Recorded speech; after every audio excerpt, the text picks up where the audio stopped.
Vice Mayor Reddick and Councilmember Rohrback. This is our Legislative Subcommittee meeting of March 4th, 2021. We have Andres Ramirez from Townsend Public Affairs with us here, and he is our legislative consultant. And so I will turn it over to him and we'll jump into our agenda. The plan for this evening is to go over the 2021 draft legislative platform, which will then go to the full City Council for approval, and then also to go through the legislative matrix to take a deep dive into some of the bills that we might be interested in. Andres? Excellent. Thank you so much, Jessica. Pleasure to be here, council members with the subcommittee. But before I start, I did just want to give a little bit of flavor and color commentary to the climate in Sacramento.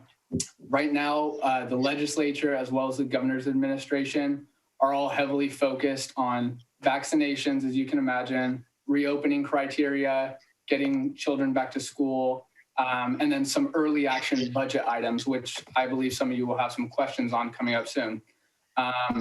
Nevertheless, there's still a lot of legislation that's been proposed since the February 19th deadline, a little over 2,600 bills in the Senate and Assembly. Committee hearings are just starting to be scheduled for those bills, but the majority of bills have not yet been assigned a committee hearing date. So in the next couple of weeks, while these early action budget items are being addressed, and there's a continued focus on vaccination and reopening. And then the following weeks and continuing throughout the session, we'll see more of a transition to legislation and focus on that. So with that, Jessica, if it's okay with you, I think maybe I can touch on the draft legislative platform very briefly. Sure. Awesome. So this draft legislative platform, which we've put together, outlines some key policy areas. One, that are priorities for the legislature and administration, but two, priorities that we think would also align with the city.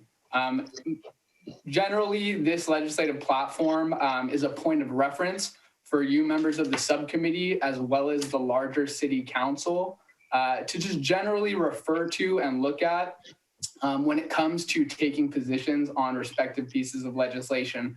So this is sort of a reference point to see generally what the city's position might be on something. And it touches on a couple different key policy areas, that being environment. Can you share that on the screen by any chance? Sure. Jessica, I don't know if I have screen sharing ability. I got it up right now. Okay. I assume you were on this page. Yes, I was. Perfect. And I'll just scroll down. You can just direct me and I can scroll down as you want. I'm just going to run through the different policy areas very briefly. So touches on environment, of course, which as you know, I know is a massive priority for the city of Half Moon Bay, specifically anything having to do with, the coastal communities, sea level rise, stuff of that sort. So that is a key policy area. In addition to that, housing. So Bob, if you'll please scroll down. Housing and homelessness, two, massive policy issues statewide, and things that the legislature is focused on, and things we do want to track on behalf of the city. And if you would go ahead and scroll down, we have economic development and recovery. So, of course, amid the COVID-19 pandemic, and as we continue on throughout the rest of the pandemic and hopefully soon into more of a sense of normalcy, there is a lot of legislation in Sacramento dealing with recovery. So that's stuff we want to track and something we want you all to be aware of. In addition to that, infrastructure. At this point, we haven't seen a large focus on infrastructure related bills, but that's not to say that certain bills won't be used as vehicles for any sort of transit-related infrastructure, what have you, especially when it in the realm of jobs recovery post-pandemic. And lastly, public safety is another major policy topic. As you might recall, at the end of last year, there was an increased push on public safety reform, and law enforcement reform. That continues to be a policy topic of discussion in the legislature and something we are keeping our eyes on closely and just want to make you aware of. Andres, was there a high volume of bills in this category of police reform and number 3, diverting money into non-violent emergency calls? Was there a lot of bills in that area? There were not a lot of bills, but there were a decent chunk. I would say somewhere around the 10 bill range. And specifically this session, and I'll get to it, I have incorporated it into the legislative matrix. Great. There are 2 bills that do provide funding mechanisms and then have programmatic aspects for emergency response related to mental health that are focused on community response as opposed to law enforcement. Great. Yeah. So with that is the gist and general overview of the legislative platform. And as we continue on, as is noted here, we have created a matrix of bills that we're focusing on and happy to work on behalf of the city. And we can continue to update that, whether it be weekly, bi-weekly, monthly, whatever is best for you all, and continue to keep the city manager's office and city clerk engaged so that they can pass it along to you so that you know where things stand in the legislative process. And with that, I think that about covers the legislative platform. Happy to answer any questions.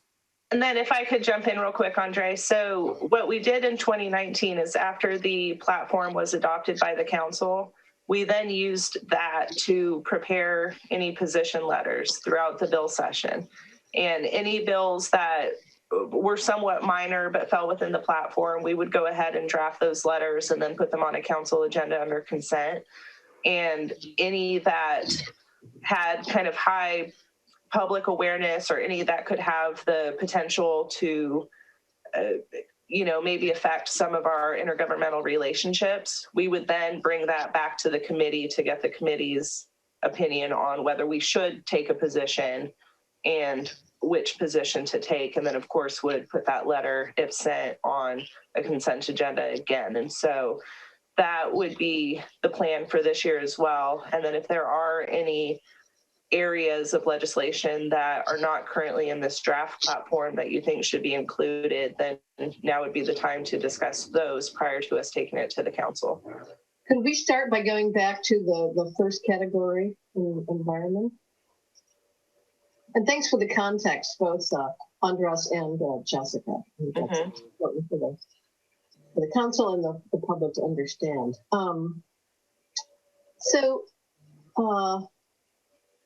I'd like to just put a slash after environment and call it out sustainability and resilience. I mean, a lot of the legislation is using those buzzwords. It's very important to the state. So I want to make sure that people understand that we're concerned, not just with protecting, but, achieving sustainability, whether it's energy or, food supply, whatever, that's really important to us. And that would cover like the resilience bonds that are now in play in both the Assembly and the Senate. Okay.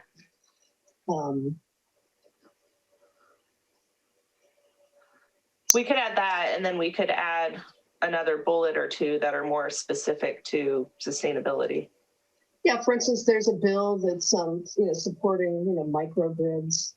There's another bill about broadband. I want to make sure that we, like for instance, in infrastructure, that we include like energy independence, like microgrids and broadband, that sort of thing. So not just transportation, but the full range of infrastructure that we have to deal with.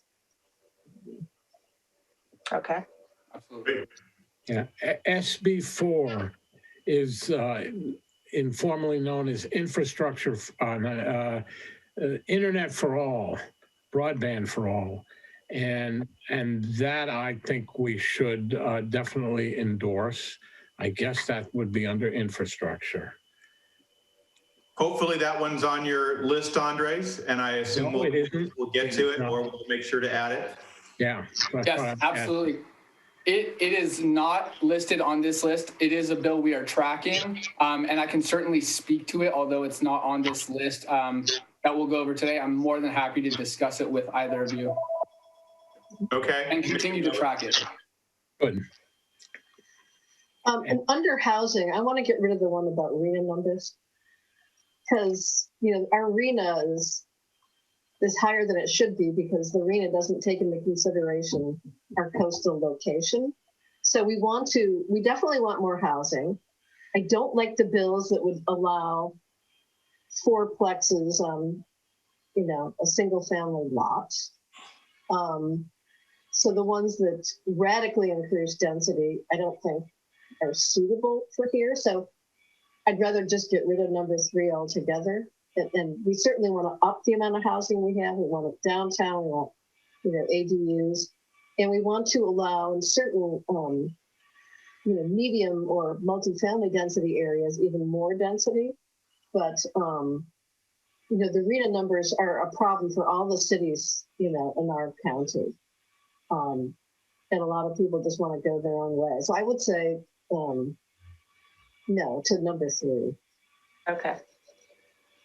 And if I can add to that, Andres, maybe to make a note and to make sure we don't forget to pursue this, if it is something we can pursue. Our community development director, Jill Ekus, informed me maybe 3 weeks ago that kind of here at the county level or at the Bay Area level, I guess, kind of at the last minute, our number went up higher than we were kind of first told. And I don't know if that was kind of the usual politic, I don't know. But it was a little bit of a surprise that it went up there at the end. And she told me that there's a point coming up soon where as a city, we can write an official letter challenging our number or protesting our number. So I want to make sure that we follow that and take advantage of that if the council thinks that's the right thing to do. Yeah. I don't want the state, telling us how much we have to build. We're in the coastal zone. So it's very controversial and disputed. So I just want to be rid of 3 altogether. Absolutely, and happy to, support and or facilitate any sort of efforts with regards to writing letters for that and additional advocacy. So that is what we're here for, and whatever you need. I definitely agree with the others. I got one more. It was mentioned in the previous platform that cost of redistricting should be part of what we're advocate for. And in particular, it appears that AB 1276 passed. And that is going to be a financial burden, if not an administrative burden on the city. I don't know what we can do. Once upon a time, we were talking to Bonta about him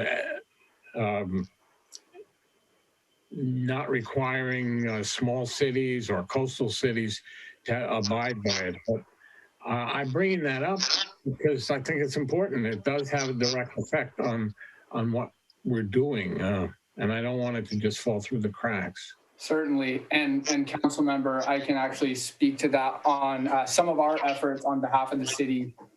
I would probably the end of 2020, maybe December, we began having robust discussions with our legislative delegation, including Assemblymember Berman's office, Senator Becker's office, and then Assemblymember Bonta's office and others, and seeing if there are any avenues for assistance to the city of Half Moon Bay for the cost of redistricting, as well as highlighting those administrative burdens, especially because of the extremely unique circumstance that the city finds itself in, having just switched to the districts from at large. So that is a conversation I've been having for several months. I continue to have. In fact, we did write a letter, a formal budget letter, and submitted it on behalf of the city, requesting relief and aid for that specifically, as well as relief and aid for the city in general when it comes to overall revenue loss, and hoping that that money could be drawn down and used to cover things such as the cost of redistricting, as well as any other local municipal costs. But I just want to make you very aware that we are very cognizant of the issue, and we continue to advocate pretty intensely for that. Yeah, Harvey, we sent those budget request letters within the past month. And then if you look at the March 2nd council agenda, those were listed on the consent calendar item. They're mostly focused on COVID relief. But if you look at the ones to Senator Becker and Assemblymember Berman, you'll see there's also a section in there that speaks to the redistricting costs and asking for some sort of relief from the state budget for that. Yeah, money would be nice, but if there would be any way to exempt the city completely and just to continue our current districts, that would be ideal, but I don't know if that's possible. From what I gathered from Andres is that we're kind of past that point. So we then turned our focus to seeing if there's any sort of budgetary relief at least. Okay. That's correct, but not to say that those conversations are over, because they're not. Working with other advocates who represent, cities that are in similar predicaments, we continue to have those conversations and see if there is a fix or some sort of remedy. So, yeah, keep up the good fight. Absolutely.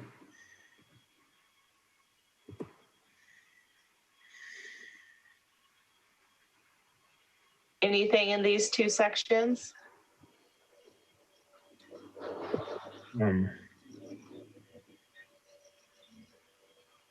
No, I think we, if there's money, additional money to address homelessness or, build affordable housing, we certainly, want our fair share of that, so.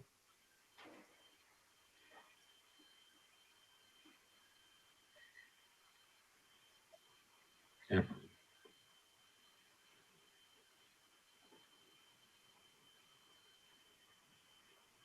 So I would say with infrastructure, add language someplace that we're talking about, infrastructure that helps make us more, resilient. Like EV infrastructure, assistance with, better internet,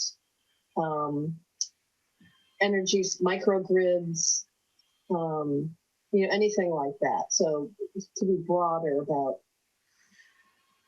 our whole infrastructure platform, I think. Okay.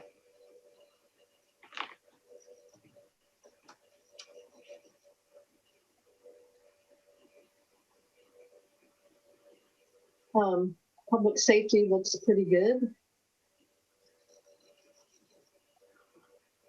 Okay.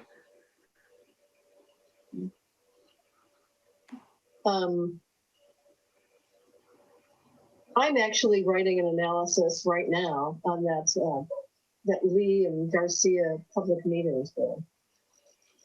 I don't know if we've looked at the costs to the city, but for my agency, it's a few $100,000 a year to apply by the provisions, and it's a state mandate. So I would want to flag that bill and definitely have the state give us money to cover those additional costs. And some of it seems like it's a little bit much, like 10 languages. Yeah, council member, that is actually one of the bills I have on our list that we are more than happy to work on and engage on behalf of the city. So whatever you want us to do there, we can do. Okay, great. Yep. So I don't know if there's any other sort of, administrative sorts of bills relating to contracts or anything that we might want to, look at.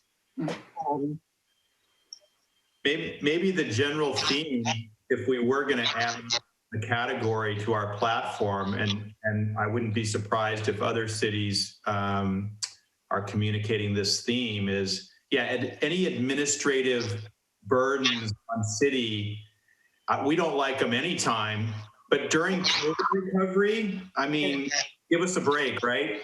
Can the state back off that kind of stuff when cities are struggling and trying to recover? I mean, maybe there's a theme there in generally, you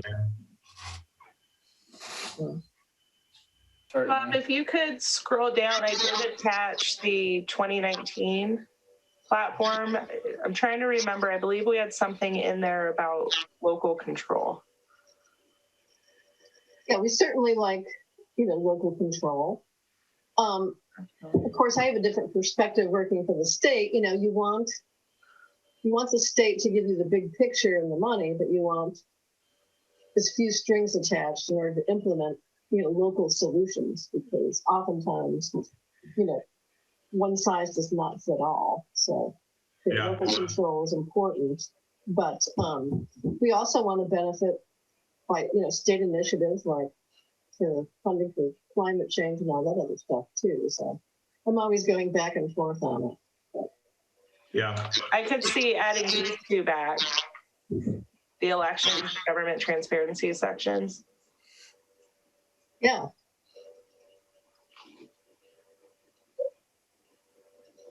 And certainly that meetings bill would fall into the government transparency. Could fall into one of these, yeah. And I think, if there are bills that talk about, diversity, and equity, we certainly believe in those things. We would want to support that sort of thing. Mm-hmm. The meetings bill aside, whether it's training or whatever, but that's definitely something that's a big concern for our community. So we want to keep an eye out for those sorts of bills. Okay. All right. Well, I think with that, Andres and I will work on the draft platform and get it in final form. I believe I have that on the April 6th council agenda. So that'll come forward as a business item for the full council approval. And Andres had mentioned that that might be a good time to give a verbal report about where we're at, and I concur. Yeah, we'll do a full legislative update with an action item of adopting the platform. Yep, happy to do it. Thanks. So I think we're ready to dive into the bill review now, right? Yep. Okay. Am I still on? Is this the right place to start, Andres? Yes, it is. Okay. And so for the council members, I was saying to the city manager that in this, this is a living document, meaning that we can change it, we can remove certain pieces of legislation, we can add certain pieces of legislation. For this, I tried to make it comprehensive of kind of the issue areas that concern the city, though there, certainly will be bills that we should add, and maybe there are bills that we should remove. But with that, I think what would be helpful is to maybe go through 10 at a time, so you guys can digest it, and then if you have any questions, I can answer it on those 10 after I give a high-level summary of each, and then go to the next 10 questions, next 10. It's 30 total, so it would essentially be 3 rounds. And if you are all okay with that show flow, then I can jump right into it. Sure. I'm a little confused. The idea is that we end up with propose or oppose or monitor. Is that the idea, that's how we label each one of these bills, or what? Yeah, certainly. I think that would be a fine route to do. So, for each bill, you two respective members of the subcommittee could put on, your preliminary stamp, position stamp which then I think could be decided upon by the full council at a later date, if I'm correct, Jessica and Bob. So yeah, I think your preliminary opinion with regards to position, whether it be support with amendments, oppose if amended, or just neutral and let's watch it. I think that would be good to discuss here. Andres, and it would be this committee that would decide which bills to support or oppose. So yeah, what we did last time is we just kind of went through the list and either got rid of it, said support if amended or oppose if amended, et cetera, or just watch it for any changes. So yeah, on my analysis form, we have support, oppose, support if amended, oppose unless amended, neutral, watch. You know, there's all kinds of. mm-hmm. Okay, excellent. Then I am happy to just jump right into it. And then after 10, flip it to the council members for questions and we can go from there. Okay. So the first one we have, Assembly Bill 59 by Assemblymember Gabriel. This would require local jurisdictions to make any information on local fees. So whether that be development fees, fees for water, impact fees, et cetera, available 30 days prior to a public hearing on them. And that public hearing being, to discuss what the fee rate increase or fee change would be. So it's essentially ensuring that there's greater transparency around setting fee limits. And then it also discusses mailing out the proposed fee schedule prior to the meeting. If we scroll down, Bob, AB 71, this is one of the higher priority bills with regards to homelessness and funding for homelessness. So this would provide, it's estimated hundreds of millions of dollars to counties, continuums of care, as well as large cities, and then some developers for affordable housing to address homelessness. The funding mechanism is obviously the key portion with any of these bills. And the funding mechanism would be to increase the corporate tax rates for those with over $5 million a year in taxable income. That tax increase is estimated to be at a roughly 0.8% per year. And how the money would be allocated is via 2-year grant cycles through the Department of Housing and Community Development. So again, corporate tax increase less than 1%, resulting in what they estimate as hundreds of millions of dollars to counties, continuums of care, et cetera, for homelessness. But not small cities like Half Moon Bay. So small cities like Half Moon Bay would have to draw down their funding from the counties or continuums of care. So it would not go directly to those small cities, but they would be able to draw it down from their respective county. Yeah, we certainly could benefit, obviously, from the money that goes to the county, especially with our new homeless shelter. So next, Assembly Bill 118 by Assemblymember Comlogger. This is one of those bills I referenced that has to do with community response as opposed to law enforcement response. So what this would do is establish a pilot grant program to provide communities with money for community-based emergency responders to respond to calls typically for mental health crises. One caveat about this bill is that the assembly member just was part of a special election for the Senate seat that was vacated by Senator Holly Mitchell. And I believe it was as of this morning, she declared victory. So she would be going over to the Senate, and that sort of leaves this bill, up in the air as to what happens next. There's a possibility of someone else taking charge of the bill, what have you. That remains to be seen, and something, I'm working on getting more information on, as this is, a potentially very exciting program that local communities could benefit from. So next, Can I interrupt? That money, if it passes, would be available for Half Moon Bay, for example? Yes, yes. As is currently written, there would have to be further development in the provisions of the bill that might specify who's eligible. But as of right now, I don't see anything that would exempt or keep Half Moon Bay from being eligible.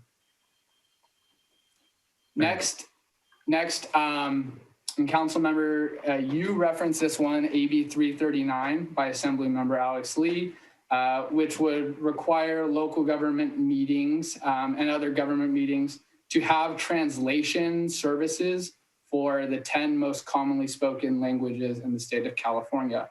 And it would also require double the comment time for those who are speaking in not English.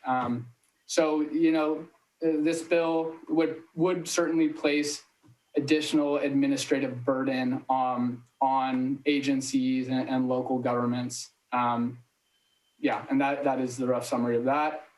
Andre said, correct me if I'm wrong, but what I did hear is that it's whichever languages are spoken in your jurisdiction versus the full 10. It's whatever of the 10 are predominant. So like for us, it would be English and Spanish. Yes, you're correct. I have heard discussion about it just being a flat out number like 10. But again, something I'm engaging with the author's office on, as well as my colleagues at Townsend. We know this is an important bill for local government and other government agencies. So we can certainly get more clarification on that. I would say oppose unless amended at this point. Okay. And your amendment, you want it to be very clear, Debbie, I assume that in our case, it would only be Spanish, which we support and we're already doing. Well, I was thinking that maybe we wait to consider amendments. It might be that the League of Cities develops amendments. Which they are working on heavily. Right, or the county. Okay, I agree. It's amended, but for the time being, wait to consider actual amendment language. Is that okay? Yeah, absolutely. Yeah. And this also requires us, whenever we go back to in-person meetings, to still have our meetings on Zoom, correct? Or any other internet service-based provider? Correct, that's my understanding. Okay.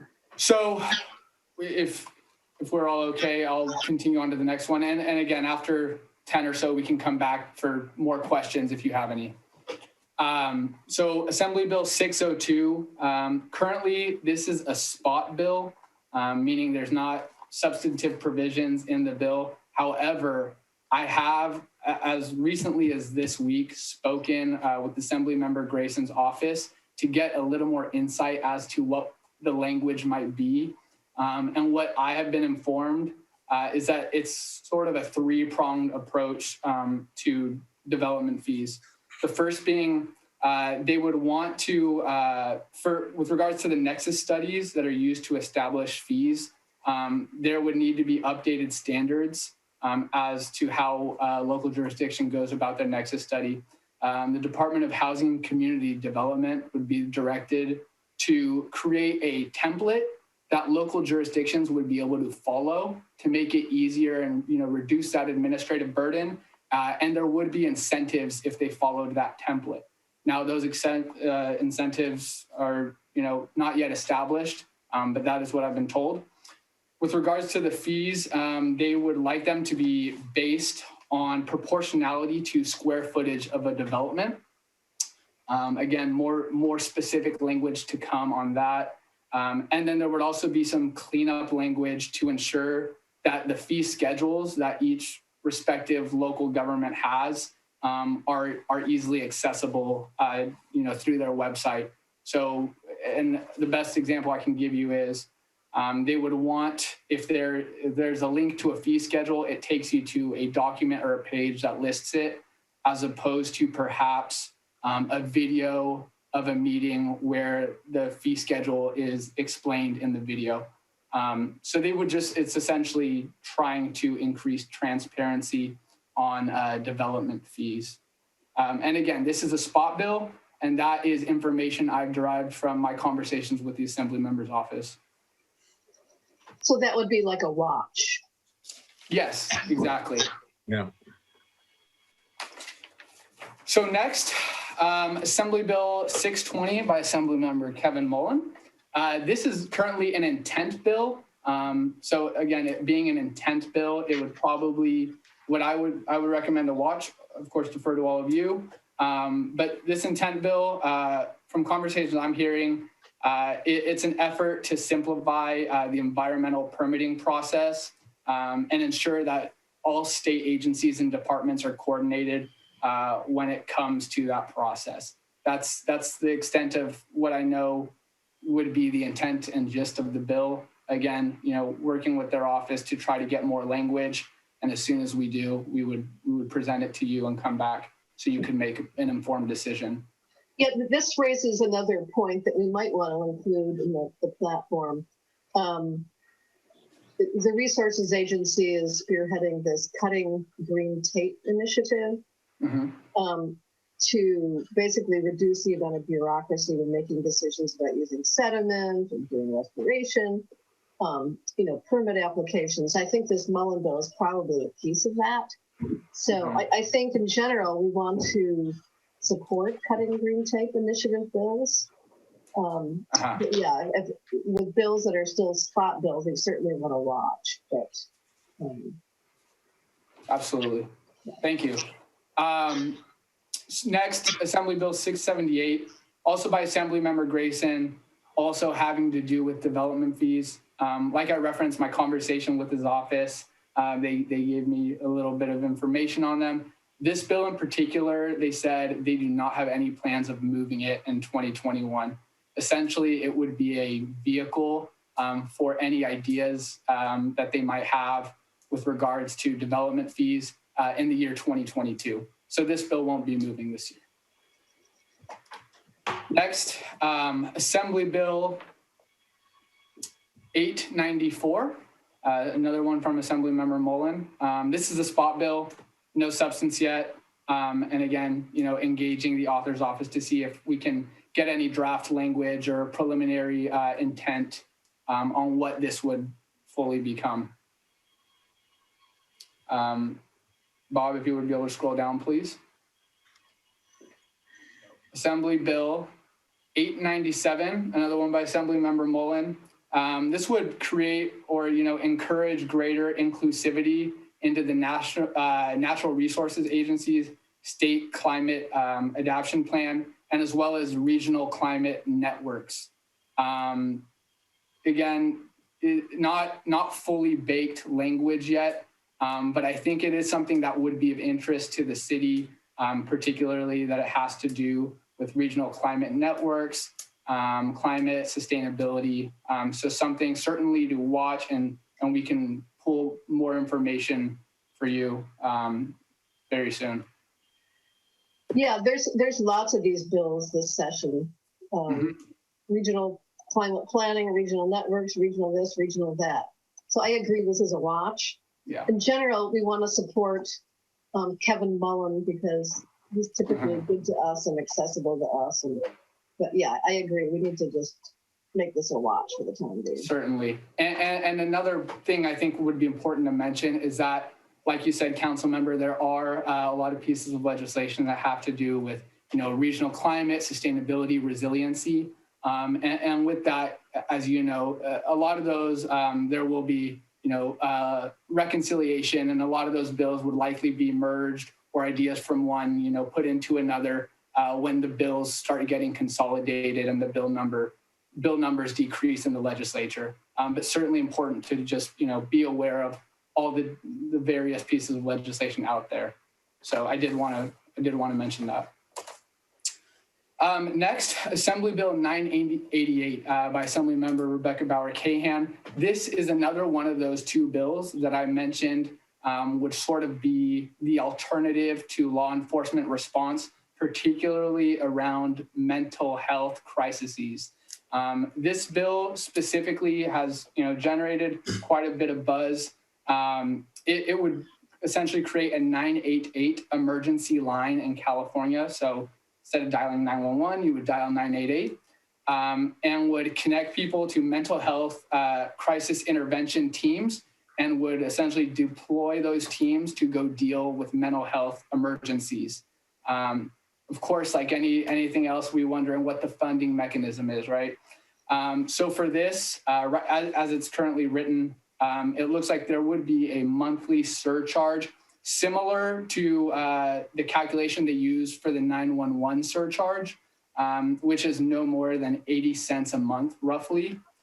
So currently, that's the funding mechanism. That's the idea of the bill. I've been in close communication with the author's office and those staffing the bill, and they say they're certainly welcome to a lot of local input, and they know it's a big picture bill attempting to do something very new and very unique.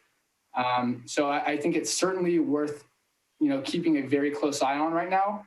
And if the members of the subcommittee feel they want to take a position right now, happy to do so as well. But just know that we're going to continue to have a lot of conversations and keep this one keep our eyes on it very closely.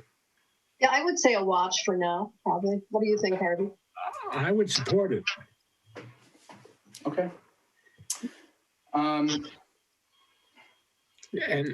I don't know, should we go back to I was confused as to whether or not we were going to come up with our recommendations, but I would also like to support that earlier bill about the crisis intervention. Okay, excellent. Yeah, that was our first batch of 10, so I'm going to run back through them really quick. Okay.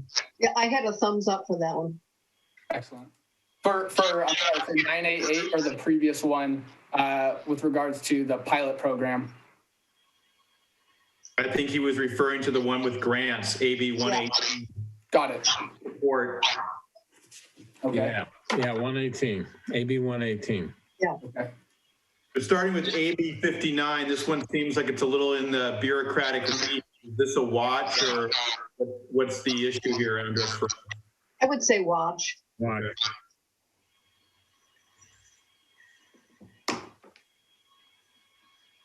And support AB 71. I saw heads nodding on that one. Yeah. Yes. 118, support. 339 was the one where Debbie said opposed unless amended. Yeah. I think we said watch on the Grayson bills. Yeah, That's correct. 602, 620, 678 is not moving forward. Correct. 894 and 897 were watch. Yeah, What did you have on 620, Bob? 620 was a watch. You want to reconsider that one? That's what I had. Okay, no, that's good. Yeah, that was a watch for now. Because I'm thinking that might become more of like a cutting green tape omnibus bill. I just want to know what's in it, going to be on it. So. Yeah, I think you're likely right, council member, but yeah, we can draw down more information first.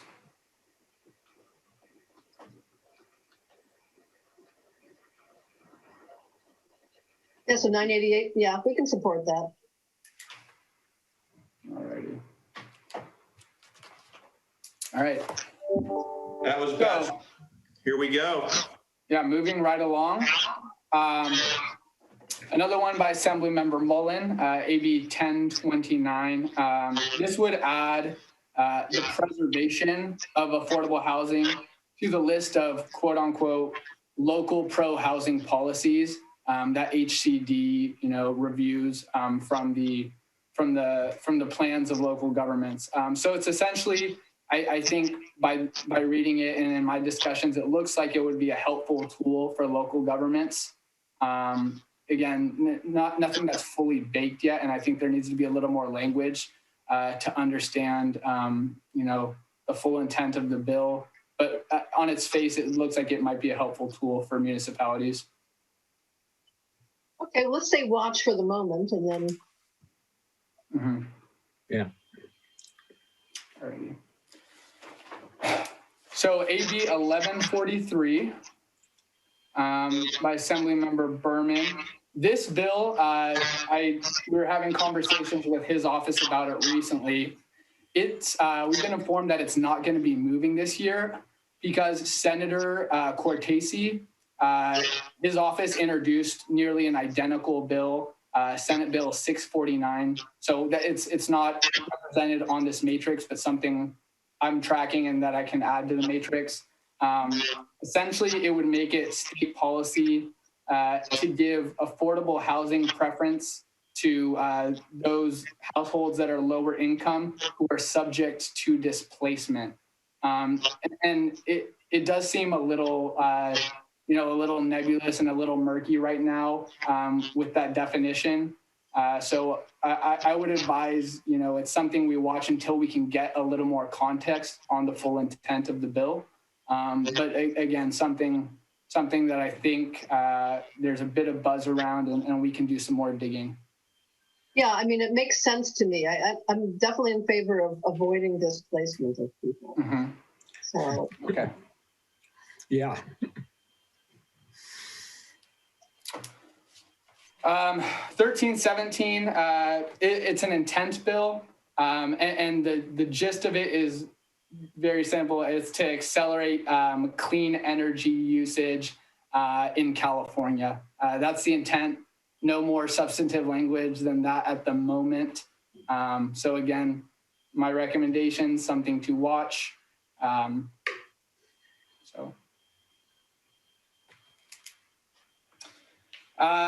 1500, I believe this is one of the bills that you guys, were very curious about. This would be a bond, general environmental bond having to do with drinking water, wildfire prevention, mitigation, and response, as well as biodiversity, sustainability, overall climate change. There's verbiage in it about ocean and sea level rise. It's an overall environmental bond, and this one in particular would be for $6.7 billion roughly. And of course, it would require 2/3 vote in both houses of the legislature. What I think might be helpful, because it is, quite robust and it has various different categories with outlines of how much they would spend on different programs. I think what could be helpful is for me to send over a breakdown of what the finances would look like and where money would be allocated. And maybe council members, you would want to take a look at that before deciding to take a position on it. But again, defer to you.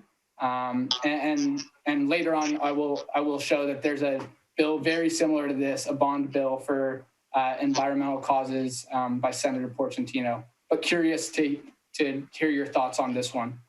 support, 2 thumbs way up. Awesome. And this doesn't require a vote of the people, just the legislature. Oh, no, it's a vote of the people. It would go on the November 8th, 2022 ballot is the goal. November 20. Oh. So 2022 is when, if it passed through the legislature, November 8th and 2022 is when it would go to the voters. Okay, excellent. So I heard support. Yes. All right, moving right along. Senate Bill 1. This is by the pro tem, coastal resource sea level rise and having to do with the Coastal Commission. So Vice Mayor, I'm sure you're very interested in this one and know about it. But essentially, my understanding is that it requires the Coastal Commission to adopt recommendations and guidelines for identifying and mitigating sea level rise within each local coastal program. That I have at this point a very high level understanding and summary of what this bill does. From my understanding, it would be more complex than the summary I just provided you. I would say watch. Okay.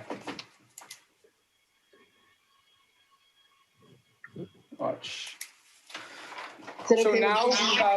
have come to the point of some of the housing bills. And I do want to preface before we go in, SB 5 through SB 10.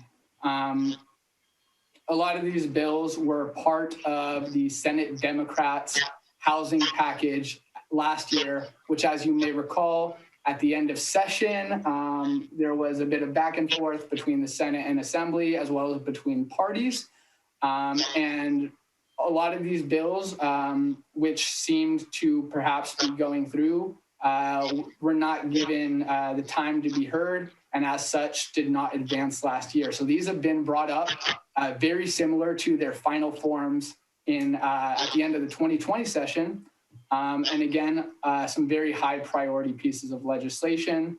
I'll start with Senate Bill 5. This was actually one that was not part of last year's package, but this would be a housing bond, and it would authorize bond sales and use of that money for financing housing for very low income and extremely low income individuals and families, as well as the homeless population in California. And again, it would be through bond funding. I would support it. I agree. Okay. Next, Senate Bill 6. This is by Senator Caballero. This would allow for housing development in a commercial zone that's not next to an industrial use. And it would require at least 20 units an acre for a suburban jurisdiction, for example. So it's essentially a zoning bill that would allow housing development in commercial zones. I'm in favor of that. I'm not sure. You want to watch? Yeah, I would want. Bob, I like the idea because the commercial zones are often right where you want housing to be, in your central city. And in fact, we just, in our new LCP, we're allowing housing on top of our shopping centers and all kinds of stuff. So I lean support, but if you want to just watch, I'm okay with that too. I'll defer to Debbie and support. Either way is fine with me. And if we want, I can go through the remainder, and perhaps we could come back and discuss it further. But I'll just make a general comment here on this one and the one previous. I think it was SB1, or that we said we would watch. And our community development director, Jill, will look at it. But I think another lens that we should look at these, even if we wholeheartedly decide at some point we support them, is to what extent it kind of makes life hard for us, given that we just approved our local coastal plan. So while we may support it, we put 7 years into our local coastal plan, and we did some of this stuff. And we would hate to have to go back and redo something like that we already did, kind of like the districting thing. We already did. And then the state comes in and heavy-handedly tells us to do something that we already did. So I think it's just a lens that we need to be conscious of. So you would recommend watch then? For the Watch, yeah. Okay. I think we're going to support it for sure. But I want to make sure that, Jill, this is one I have a note for Jill to look at and make sure that when the Coastal Commission's certifying our coastal plan, that we see if we're already aligned with it, so that it doesn't cause us problems later, Yeah, but it looks like we would. Why wouldn't we support it though? For based on Debbie's point, generally. And I was also going to mention that any of the housing bills that you're a little unsure of, we can check in with Sarah Clark from the city attorney's office, who monitors housing legislation there, and she would know how it might affect us in LCP. That's a good point. So we'll do that. Good point. Excellent. So Senate Bill 7, this bill would enact or reenact the Economic Improvement through Environmental Leadership Act, essentially allowing the governor to certify local master EIRs that have a component of streamlining CEQA. My thoughts are that the goal of this would be a tool to help local jurisdictions streamline development based on their master EIRs. I think I would want to know more about this one. Watch. I wouldn't be necessarily opposed, but I think I would want to. I mean, Yeah. the state's record on CEQA streamlining, for things like giant stadiums.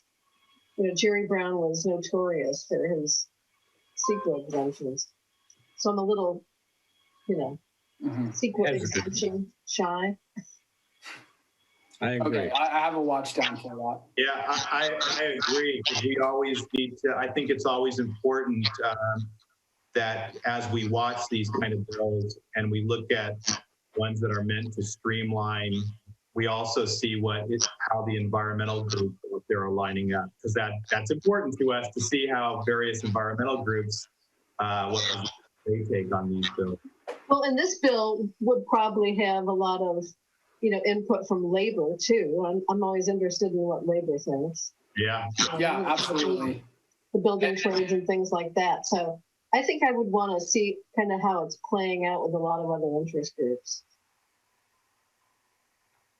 Alrighty. So next, Senate Bill 8, currently a spot bill.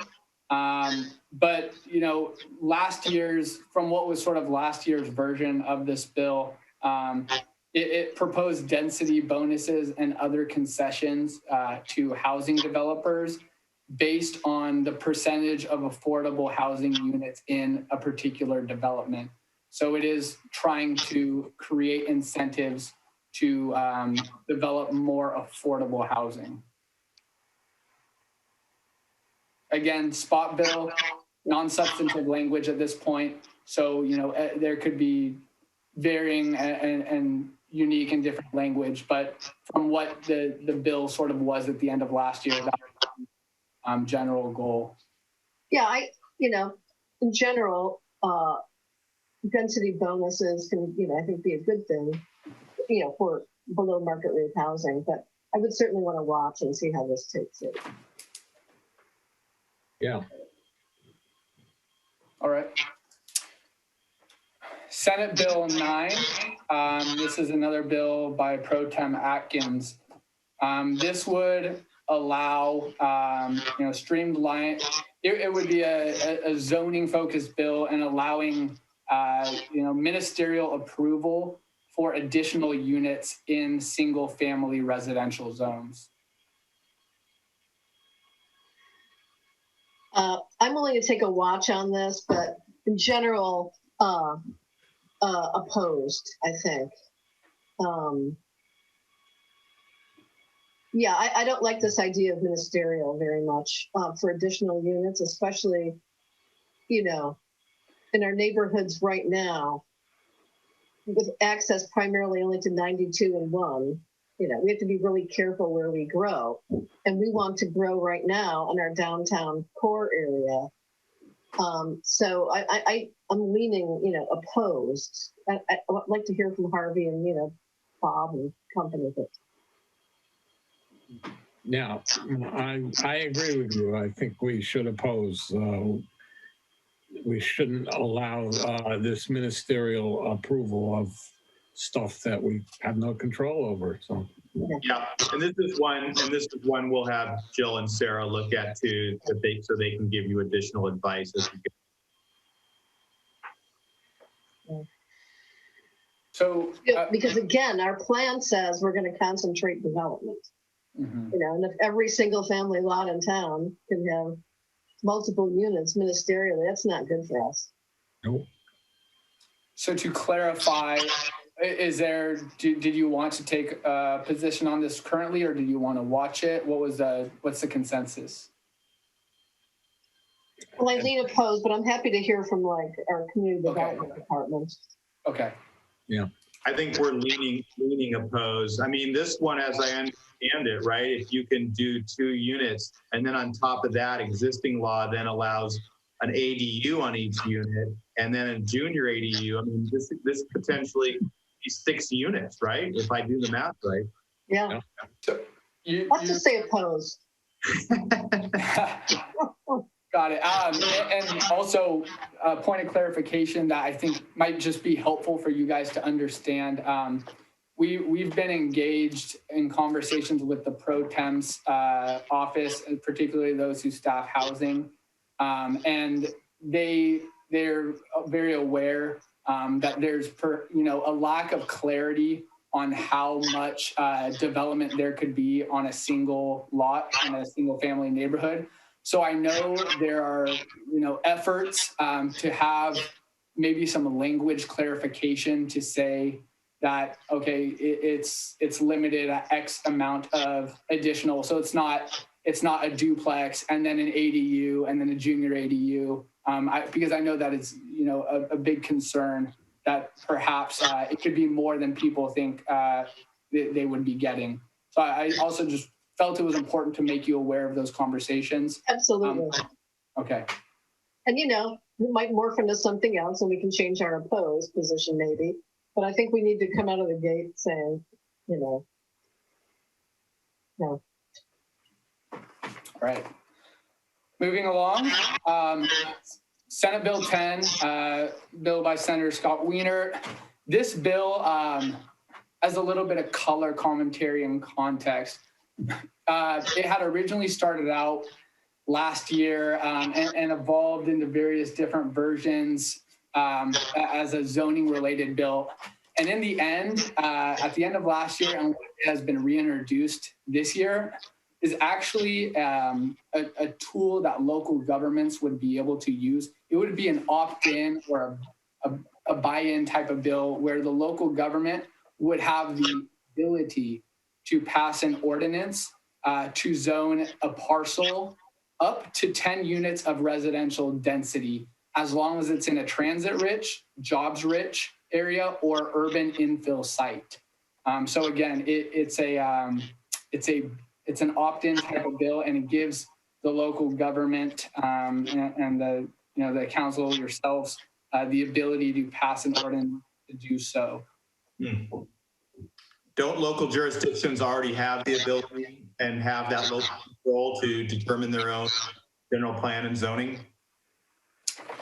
That I've been under the impression that that's the case, and Mr. City Manager, I'd have to do a little more digging as to the context and the full intent as to why maybe the bill would be necessary when that is certainly the case that we think, or what we think is the case. So I mean, something I will try to dig up more information on. But again, just trying to provide a little summary. But I understand that the context is very important before position is taken. So I appreciate you flagging that. Yeah, where's the carrot, or is there a hammer that's going to drop on this one?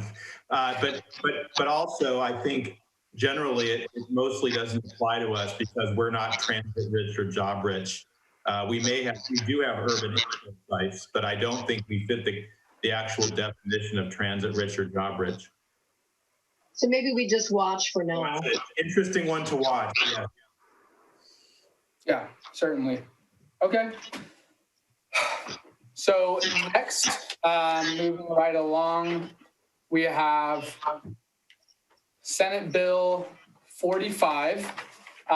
This, similar to Assembly Bill 1500, which was the Assembly version of a climate or environmental bond. This is the Senate version. This one, it's currently set to be a little bit less. It's still a very sizable chunk, $5.51 billion. It would be a bond, and again, like the other bill, it would be going to the voters on the 2022 ballot. And from what I've seen, It's a lot of similar categories to the assembly version. And quite honestly, I anticipate that these two bills will at some point be merged together. And I think right now they're just the respective vehicles in each house, as you know, and I think we're going to see some reconciliation and it kind of just turn into one bill. So I know on the previous one you said support, 2 thumbs up. So I'm Yeah, let's support it. Let's support this one too. great. Okay. Senate Bill 67 and Senate Bill 68, both by new Senator Josh Becker. So currently, both of these are intent bills. However, I've been in close communication with his office. They've been excellent, and they did give me a little bit more detail as to what these are going to look like. So for Senate Bill 67, it would establish additional tracking and compliance targets for clean energy in the state of California with longer-term goals of 85% clean energy by 2030, 90% by 2035, and then the path, laying out the path to 100% clean energy by 2045. Again, something that there certainly needs to be, or there will be more substance implemented into the language, and I'm excited to see what that language looks like. But that's the information I've been able to derive thus far in the intent. Support. Support. Got it. So Senate Bill 68, this would reduce barriers to electrification by directing the California Energy Commission to issue guidelines for best practices and just in general helpful guidelines to electrification in buildings. And it would also create standards for utility companies to upgrade buildings to electrify buildings. So, time standards, making sure it's done in a reasonable time frame so that there's no delay. And I think kind of similar to SB 67, pushing towards that overall electrification, move away from, certain other fossil fuels and pushing for that. It's that overall clean energy push. Support. And Harvey, just so you know, we met with Becker, Debbie and Robert did. Oh. We got about half of his attention, I think, which was better than no attention, I guess. But we acknowledged that he introduced these 2 bills, and obviously we told him that this was a very important area for us. So we wanted to show him that we were aligned with him. This is obviously a passion of his, clean energy. So for what it's worth, hopefully we get another meeting with him someday and a little more of his attention. I think he was in his car, Debbie. It was like he definitely had other things on his mind, or he was late for a meeting or something. Oh, you're muted. You're muted. I've had 3 meet and greets for different organizations that I'm participating with. And every single one, he was in the car and it was completely screwed up, it seems like. Growing pains. Busy guy. He's trying to figure out the job, I think. He's drinking from a fire hose. Yeah. So. Alrighty. So, moving, and you know what, actually, we've been doing a good job of stating our position as we go through, so I don't think we need to revert back and go over all of these because we have been listing positions. Anyways, Senate Bill 83, Senator Ben Allen, this would create a low-interest loan fund at the state level to help local communities purchase vulnerable coastal property. That's the point and kind of the spearhead of the bill. Short and sweet on that one. Yeah, I could address this. I would love to hear more. I've been looking at this one really closely, and I've had a couple of conversations with Alan's office. And I think it's a really badly conceived bill. You know, the goal is good. I mean, eventually we got to start moving stuff out. But like, it doesn't allow for any funding source for people to pay back the loans. Mhm. And there's no money to actually support, you know, holding and maintaining the properties, whether the city holds on to it or passes it to a land trust or whatever. Nobody's got any money to, you know, either pay back a loan or hold and maintain the land. So you know, there's some things that still have to be worked out. Now, his staff person said, Tina Andalina said that, they envision the agencies being able to be landlord, you know, and renting out the properties. But I don't see how that's going to work. And then there's the equity issue. You know, there's no mechanism in the bill to deal with, you know, low-income communities or communities of color. How are they going to deal with this? They don't have money to pay back loans. So I'm thinking that I think the bill is going to morph a bit. So I would say I'm generally opposed right now, but I'd be willing to watch. I think they just need to figure out more things and make it viable. Otherwise, you know, nobody's going to take advantage of it. Like making it interest-free instead of low interest, for example. Or why not just give people grants? Well, yeah, why not? Yeah. Coastal property, you know, I mean, the costs here are going to be enormous, you know? And what about residential versus, you know, commercial property, you know, or a low-income apartment complex versus a Costco distribution center? You know, it just seems like they haven't like grasped the scale of this and how to pay it back and all that stuff. So. And Vice Mayor, I think you're absolutely right that there seems to be a lot more that kind of needs to be fleshed out. And I think there's going to be a significant amount of stakeholder input on this one. So I completely agree with your assessment of the bill. Yeah. So I would say a watch. Watch. Okay.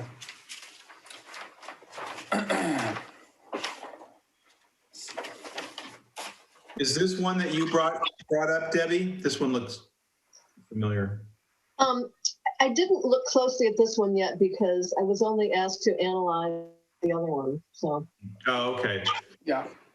So a bit different than Assemblymember Lee's bill with the language requirements, but essentially this one would require local agencies to email all public meeting agenda items, such as the packet, if the person were to request it. So it would just, you know, kind of put that in statute that they would be required to email, not just send or mail the packet, agenda items, whatever they're requesting for a public meeting. What do you think, doing this Jessica? now. We're doing this now. We have that subscription list to the council agendas.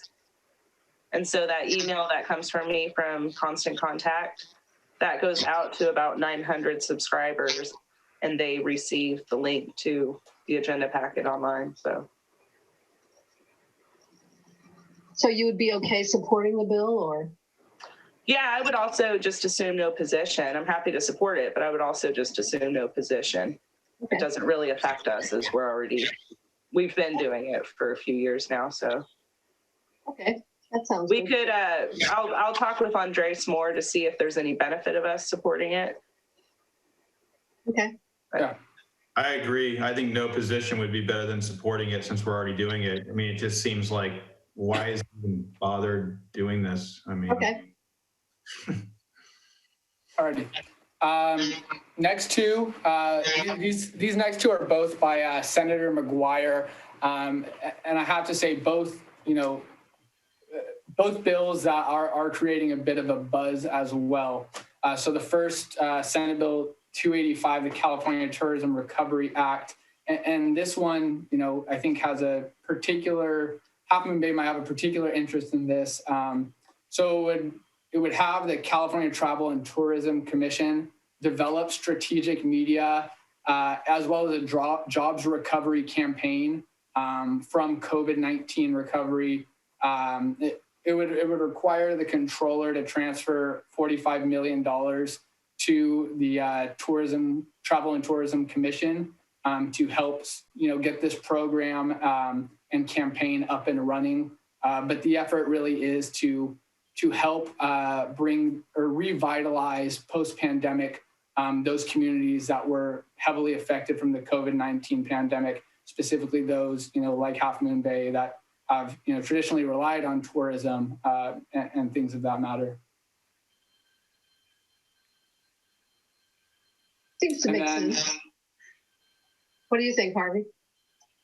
$45 million doesn't sound like a lot to do what it claims it wants to do, but yeah, Where do you see the 45 million? I'm sorry.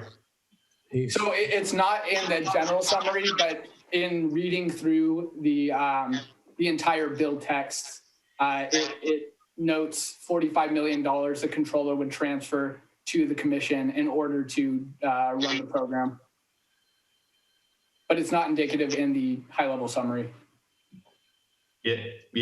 I guess that's just to get it going. That does seem like a small amount. Likely another bill that still needs some fleshing out and some additional discussion, I think. If I can go ahead and move on, if we'd like to. Senate Bill 555, another one by Senator McGuire. This one's, I think, perhaps even or definitely a little more targeted towards, the specific needs of these local communities, including Half Moon Bay.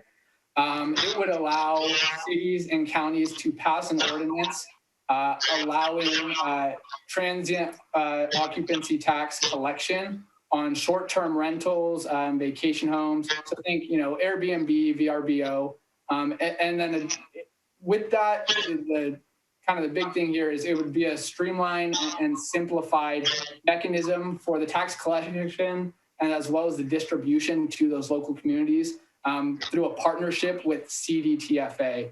And another big caveat is that, local governments would not be required to participate in this program. They could go on with any sort of local agreement they have with the Airbnb, VRBO as it relates to short-term rentals and vacation homes. But this is kind of providing another avenue, and perhaps the goal is an easier avenue for these local jurisdictions to receive TOT tax from those short-term rentals. What do you think, Bob?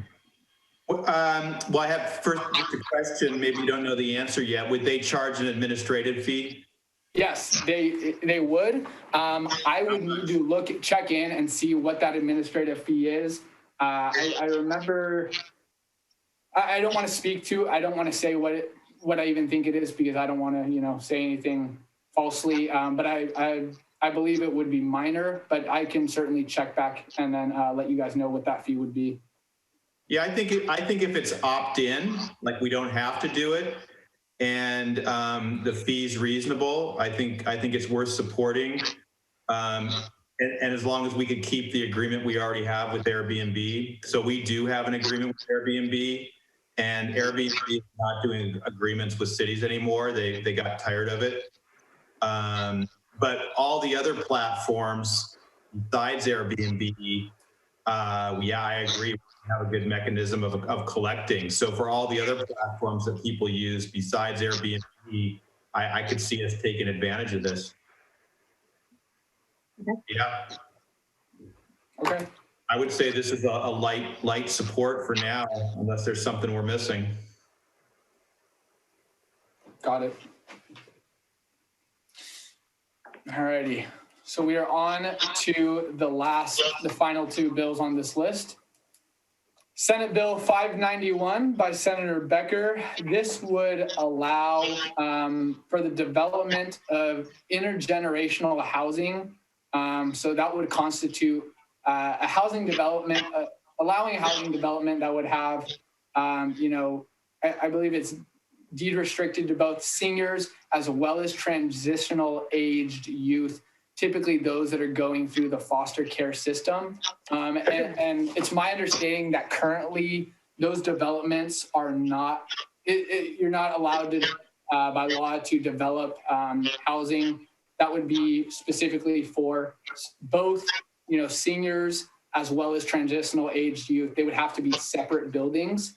So it's just sort of one of those interesting caveats. And this would, it's my understanding that it's a good faith effort to create more housing for seniors as well as those youth that are at risk.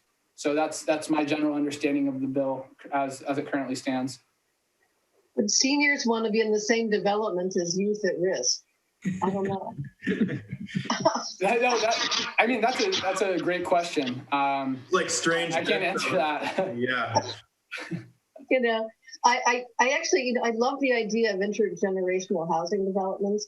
Mm-hmm. I mean, I think you can make co-housing, intergenerational. I'd like to see the state provide a lot of money for co-housing. It would allow seniors to live with families or young singles or what have you. So in general, I support the concept, but I think I'd need to dig in a bit more. Yeah, maybe watch. I don't know. What do you think, Harvey? It just sounds a little bizarre, but I think we should watch it, see what happens. And we can always ask Becker's office about it and get more detail too. I agree. It seems a little odd, but we had a community listening session last night, Andres, and we did have several members of the community that made comments about becoming a more senior age friendly community. So we should watch this one because maybe we want to support it. Yeah. And I'm more than happy to reach out and have conversations with his team, as I know you can as well. But I'm more than happy to reach out and please do get more information. Yeah, get more information on this one. Weird one. All righty. On to the last one, Senate Bill 627. So again, my general understanding at a high level of this particular bill is that it would require the Coastal Commission or a local government to approve the repair or the maintenance or construction of a coastal wall. And if that was denied, if the repair, maintenance, or construction of that wall was denied, it would require either, if it's the commission denying, them to submit in writing a report to the legislature with supporting evidence as to why it was denied. And if it's a local government, for them to submit, if I understand correctly, to the Coastal Commission as to why they denied that. So that's my current understanding. Vice Mayor Reddick, I don't know if you have any more insight to this particular bill. But if you do, I think, it would be beneficial to hear from you being an expert. Yeah, I think it sort of speaks for itself. It's pretty upfront about what it wants to do. So I like Patricia Bates, but I think the bill is DOA, I'm guessing. But I would say take an opposed position. Absolutely. Yeah. Got it. All right. Well, that concludes our 30 pieces of legislation. One thing I do want to say, Councilman Rohrbeck and as well Councilman Reddick, I think you both mentioned, an emphasis on infrastructure, specifically focused on broadband and internet connection. And although, they weren't listed in this, I have an updated matrix that I'm tracking, and I can incorporate it and resend to the city manager as well as the city clerk for you guys to look at and start tracking legislation on broadband, because there actually, as you might know, there's quite a significant amount of bills on broadband, whether it be, expanding existing financing mechanisms for the implementation of broadband, or helping with local streamlining and just kind of complex permit processes for implementing broadband, as well as new funding mechanisms and new funding streams. There's one that has to do with a bond to create a new funding stream for the implementation of broadband and hotspots. So it certainly is a hot topic in the legislature, something I know we discussed that Jessica and I will work on putting in the legislative platform and making reference to it, but also happy to put some of that legislation into this tracking matrix. And I wanted to just mention that because I didn't want you guys to think that, it's something we're skipping out on. It's certainly something that's important and happy to discuss at any time with either of you or the city manager or whoever more on those bills, but it's something we'll incorporate. We certainly support legislation that would be aimed at, eliminating the digital divide too, whether it's, subsidies for low-income families to have internet. We would support any of that sort of legislation as well. Is there any movement on municipal owning of internet infrastructure? Yes, I would have to check in specifically on the bills that address municipal ownership of infrastructure specifically, council members. So I can do some more digging and find out specifics. But, as I said, it's sort of a multi-pronged effort on broadband. So there are components of, ownership, there are components of new funding, there are components of land and use approval. So it's all inclusive, but to answer your question pointedly, I need to do a little more digging and I can find that out. Thanks. Yes. Yeah, I think we want to, don't forget the microgrids too. Anything having to do with, energy self-sufficiency, renewable energy, it's good. One bill that's not there that I think ought to be too, it's a Mark Levine bill. I think it's 2444, might be 2144, but it basically says that,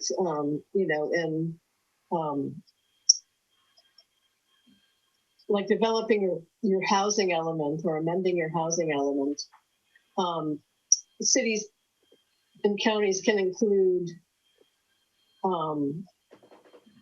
criteria such as, impact to emergency escape routes, all that sort of thing. So it's a housing element bill by Mark Levine. Okay. And not surprisingly, but it's Mark Levine, as Marin County doesn't want to be housing, but it does allow for other considerations in reviewing and changing your housing element. So I'd like to add that too, and add that as a watch. Absolutely. Happy to do so. Are you leaning a particular way yet, Debbie, or is it truly just neutral watch at this point? You don't know enough? Well, right now it's just a really simple bill. I think there's probably going to be more in it. Okay. It just came across to me as a pretty short bill. I support the idea of being able to, right now, it's just like what numbers, will you support? And they give you these numbers without considering sort of like the landscape and the context. So I support some flexibility there. And I might be able to support this bill. I think I'm leaning towards supporting, but I think it's going to, it needs more there. It's just. Okay.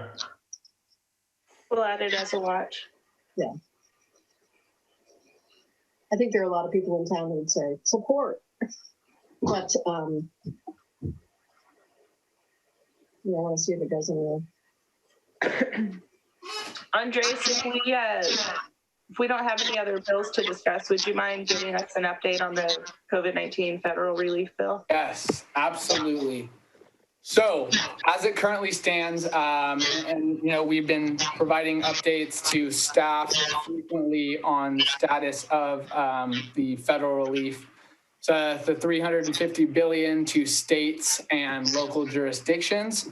As of last night / this morning, there is, now that it's over in the Senate and needs to be discussed, there are serious discussions about not giving necessarily haircuts overall to the amount, but it would divert 10 billion from the 350 billion for local governments. So essentially, it would take 5 billion from the allocation to counties, 3.5 billion from the metro cities, and 1.8 billion from non-entitlement cities. This is nationwide, to create a fund for capital projects. So the idea, there's obviously concern about them just cutting the amount, but the idea is to just divert a small portion of the money that's currently in the bill that would go to jurisdictions, and create a fund from that for capital projects. That's kind of the basis of it. But with regards to the overall state and local funding, that money is not really in jeopardy. Of course, when it comes to a relief package, anything is always on the table. But in terms of losing that 350 billion that's supposed to go to cities like Half Moon Bay, that's not really something that anyone expects to happen. We have our federal team over in Washington, D.C., who's day and night, working extra overtime, communicating with, Congress people and our senators, and Feinstein and Alex Padilla and their offices, and kind of communicating those local government concerns, making sure that, ensuring they know that this is a priority. And I just want you guys to feel as much comfort as possible knowing that, our DC team as well as us have conveyed that to the best of our ability. So of course, anything's on the table, but I don't think there should be as much heartache or fear in completely losing that money. So that's what I just wanted to state. To the best of my ability, that's me conveying to you. We're working hard and trying to do everything to just keep that funding pool you guys so desperately need. So, Andres, and I did read right before we jumped into this meeting that the Senate passed it. Okay, so I have not gotten that update yet. 5150. And of course, we do send our almost daily updates with regards to COVID-19 and funding legislation. So I'm sure our federal team has a write-up ready to send out to Half Moon Bay as soon as we're done with this meeting. That will clarify any concerns and give you guys a little more, hopefully shed a little more light and provide some more transparency on what's going on. Perfect. Great. You're muted, Debbie. There you go. I would like to just talk a little bit about what's going on in the state legislature about wildfire. Mm-hmm. So, the area around El Granada, just north of us, is definitely considered one of the 20 top priority areas for, doing preventive work. And I know there's this early action discussion going on about, should we take a chunk of money now and get it out the door for shovel-ready, wildfire, prevention projects. And I know I've heard that the Senate is thinking around 600 million, and the Assembly is thinking more like around 100 or 150. I would just say if there's opportunities to, support a bigger early action program, I think that would be good. Just because San Mateo County has huge need. It's taking 25 million of its own money and going to start doing that work, but only one county, and that would like be 1/5 or 1/6 of the overall Assembly budget, for instance. So, we would want to support a bigger early action. Certainly, and I have to give props to Jessica because she conveyed that to me as soon as it was brought up. She was on top of it saying, hey, let's figure something out. Any advocacy efforts. So props to her.